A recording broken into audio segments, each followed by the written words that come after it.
Aloha, my name is Angelita Tennies, and today I will be presenting my research that captured the impact remote operations have on female civilian spouses of United States Air Force intelligence specialists. United States Air Force intelligence specialists, also referred to as remote warriors, work in what the military calls a deployed in place environment. These airmen transition from an active combat zone to their home every day, presenting challenges of integrating deployed and domestic life elements. Listed are a few key areas research has shown remote warriors present higher levels of. However, with most of the focus on the actual service member, little research has examined if spouses are impacted by deployed in place operations. If service members present higher levels of depression than their peers, then is this also materializing in the mental health of those closest to them? This study aimed to recognize and understand if spouses of intelligence specialists are impacted by living with and supporting a remote warrior that is deployed in place. Given the research and data collected thus far, this examination further investigated if spouses of intelligence occupations present the higher levels of depression when compared to general population. The research method was quantitative and quasi-experimental. It examined the rates of depression in spouses of remote warriors through the use of the Patient Health Questionnaire, PHQ-8 scale. Participants were obtained through convenience and snowball sampling, and a sample of 14 participants was collected. The project was advertised via email, referrals, and multiple social media platforms, and written consent was obtained through the survey. Confidentiality and privacy was also maintained. The research focused on female spouses not currently serving in the military and with a male spouse assigned to the 692nd Intelligence, Surveillance, and Reconnaissance Group. Additionally, the spouses fulfilled one of the remote warrior occupations, such as imagery analyst, all source analyst, or intelligence officer. Spouses were between the ages of 18 and 65 to align with the average general population age. The PHQ-8 is a measurement tool used to assess the levels of depression and its severity in the general population.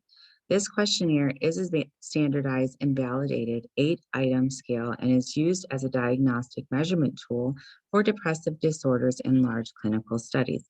The scoring of a participant is determined by the sum of the 8 items answered, and a total score of 10 or greater is categorized as major depression, while 20 or more is considered severe major depression. There were a few exclusions from this study, which consisted of male spouses, military married to military, and spouses who may be pregnant. Branches of the military that were excluded included Army, Navy, Marine Corps, and the Coast Guard.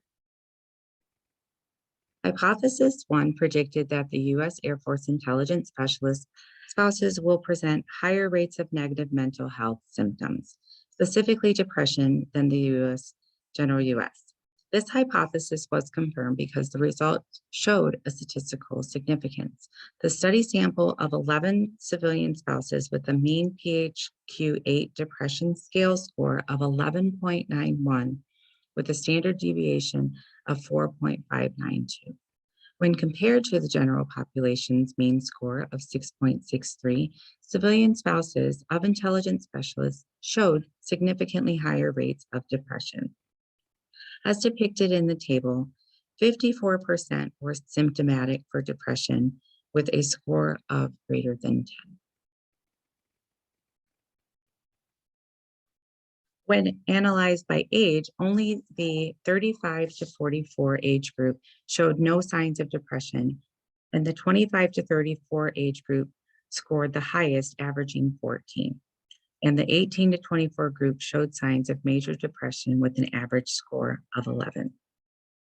When analyzed by number of years married, couples that were married the longest showed lowest scores averaging 10.33, and couples married for less than 10 years showed the higher scores averaging 12.16. Although the spouses indicated higher levels of depression than the general population, more research with a larger sample should be done to confirm the findings. As this research was exploratory in nature, additional qualitative research is recommended that may uncover specific daily activities that contribute to the stress in the spouses of deployed in place families. Significant limitations to this study included a small sample size and possible bias. The study did not take into account the potential confounding variables, such as the spouse's current employment status, previous mental health treatment, number of years supporting a remote warrior, or income. Other limitations include the number of children in the home and the current work schedule or shift that the spouse may be working. More importantly, an additional limitation was the Russian invasion of the Ukraine, which occurred during the survey period, for it may have limited the number of spouses that were willing to voluntarily participate. In conclusion, these findings described how the spouses of remote warriors indicated higher levels of depression than the general U.S. population. The outcome of this study may impact social work practice through the provision of mental health services for military spouses. And finally, future research is recommended to progress understanding of the impact of non-traditional deployments on spouses' mental health. This concludes my presentation, and thank you so much for watching. For a list of references, please feel free to click on the QR code below. Thank you.